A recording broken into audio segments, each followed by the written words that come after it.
Je salue aussi les amis de la presse parlée, écrite, télévisée et en ligne.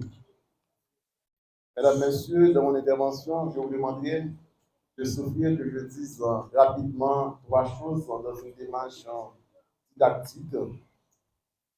La première chose, c'est que la dernière fois, j'étais intervenu sur les thématiques figurées au niveau de la revue conjointe ministère de l'Éducation UNESCO.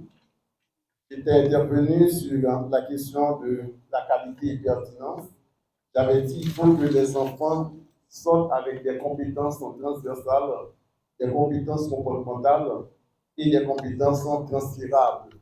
Quand j'avais abordé la question de gouvernance et financement, j'avais mis l'accent sur la question de cadre légal et la question de base de données se trouvant dans le système de formation pour la gestion de l'éducation qu'on appelle couramment MAS, Educational Management Information System. Et quant à l'éducation non formelle et l'alphabétisation, nous nous sommes dit qu'il faut que l'État haïtien travaille sur un plan directeur d'alphabétisation. Et que dans 5 ans, évidemment, on arrive à éradiquer tous les gens qui ne savent ni lire ni écrire.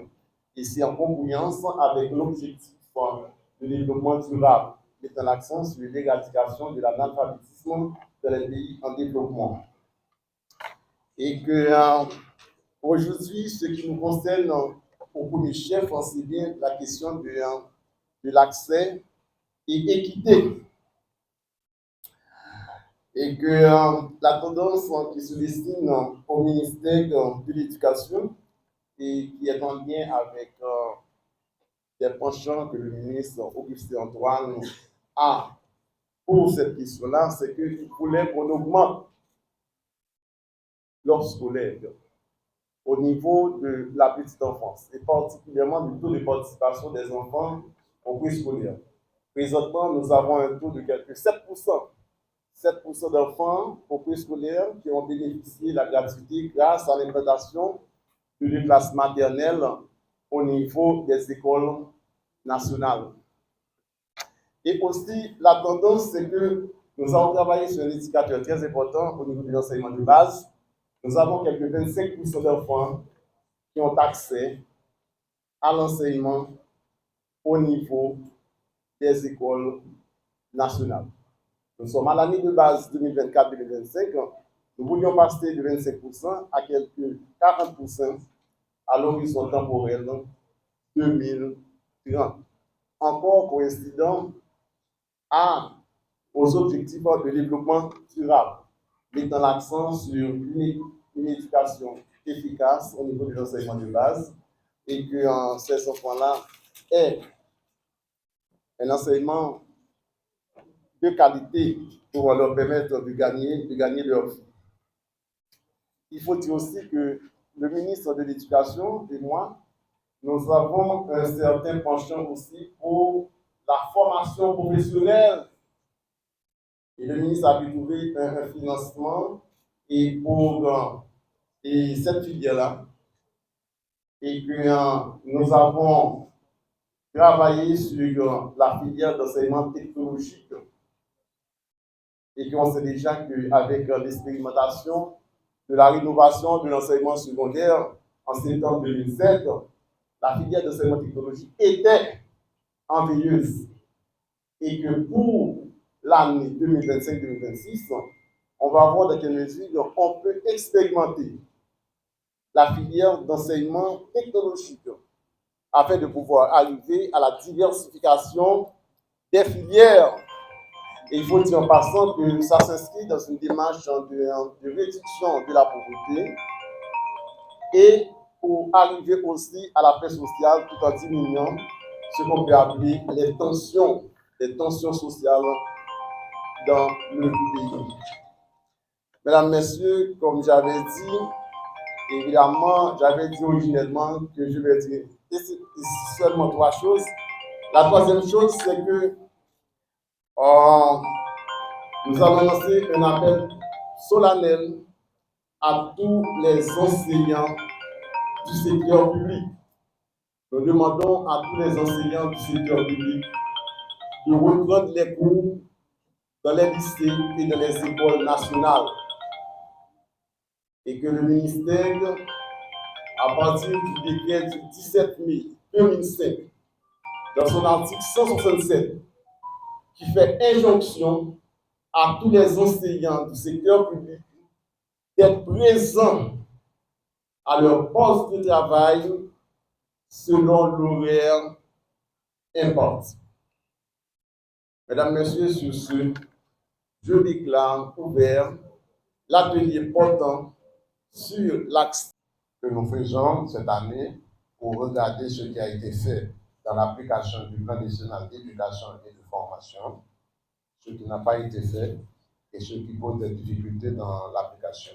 Je salue le représentant de l'ONAPI qui est avec nous, tous les partenaires de l'éducation qui sont avec nous dans la salle, y compris le coordonnateur du groupe du cluster de l'éducation en urgence, qui prendra la parole également dans la partie technique de cet atelier. Je salue tous les directeurs techniques du ministère, tous les collègues enseignants qui sont dans la salle, et tous les collègues journalistes qui suivent cet événement depuis le début. Aujourd'hui, nous allons parler de accès et équité dans le système éducatif haïtien. Et dans le cadre de cette thématique, la troisième journée de l'atelier, mercredi prochain, sera consacrée à l'équité de genre.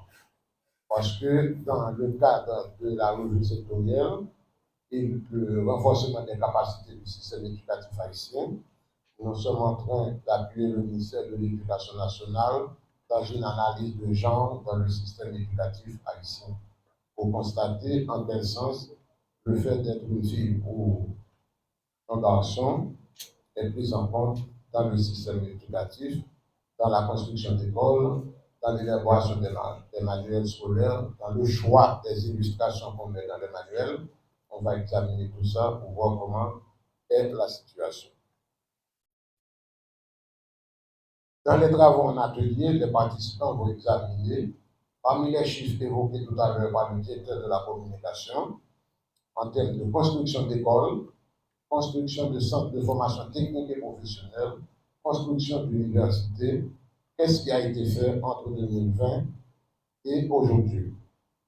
Quels sont les chantiers qui sont en cours? Combien de nouvelles salles de classe ont été construites? Et quelles sont les difficultés rencontrées en Haïti dans le processus de construction de nouvelles écoles, de nouveaux centres de formation technique et professionnelle et dans la construction des infrastructures universitaires. Maintenant, quand nous analysons les difficultés, les progrès, les participants seront en mesure de formuler des recommandations pour que les autorités puissent faire mieux et prendre des meilleures décisions concernant les places disponibles dans les écoles, les universités et les centres de formation technique et professionnelle en Haïti. Nous remercions les journalistes qui partagent ces informations avec le grand public, parce que l'éducation ne concerne pas seulement le ministère de l'Éducation nationale et les institutions éducatives, cela concerne également les officiels du ministère de l'Économie et des Finances, du ministère de la Planification de la Population externe, tous les membres du gouvernement et aussi tous les partenaires techniques et financiers qui doivent nous aider dans l'amélioration des infrastructures scolaires dans le pays. Je vous remercie et je souhaite bonne participation à tout le monde. Santé scolaire et garantit un accompagnement pédagogique aux élèves. L'éducation non formelle destinée à offrir une seconde chance aux enfants hors du système et aux adultes en quête de formation et d'alphabétisation. Ces cadres de réflexion nous offrent une occasion unique d'évaluer nos progrès, d'identifier les obstacles persistants et de formuler des recommandations concrètes pour l'avenir. Car si des avancées notables ont été réalisées, notamment à travers la scolarisation gratuite, l'amélioration de l'accès aux écoles publiques et les développement des programmes de soutien. Il reste encore beaucoup à faire pour combler les écarts entre les zones rurales et urbaines, entre les groupes sociaux et les différents segments du système éducatif.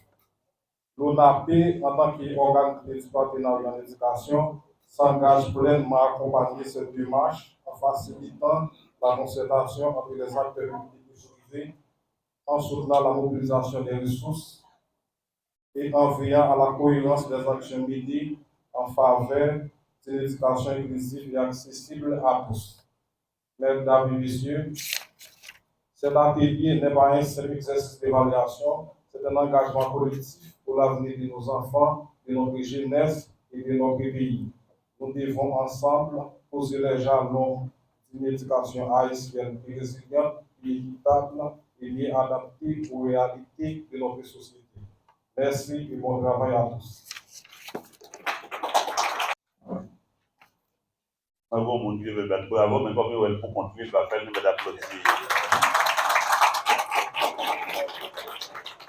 Monsieur Jean-Luc Mondron du Bureau national de l'UNESCO. On a rappelé que l'engagement qui est pris à travers ça, ce n'est pas uniquement c'est devenu des engagements de l'État haïtien, mais c'est l'État haïtien en tête collé avec plusieurs autres partenaires techniques et financiers qui prend engagement sérieux. Et une instance publique à gérer, je dirais, ce paysage pour le compte du ministère de l'Éducation nationale, c'est l'ONAP. Et avec plaisir, nous allons écouter bien le nom que j'apprécie, c'est M.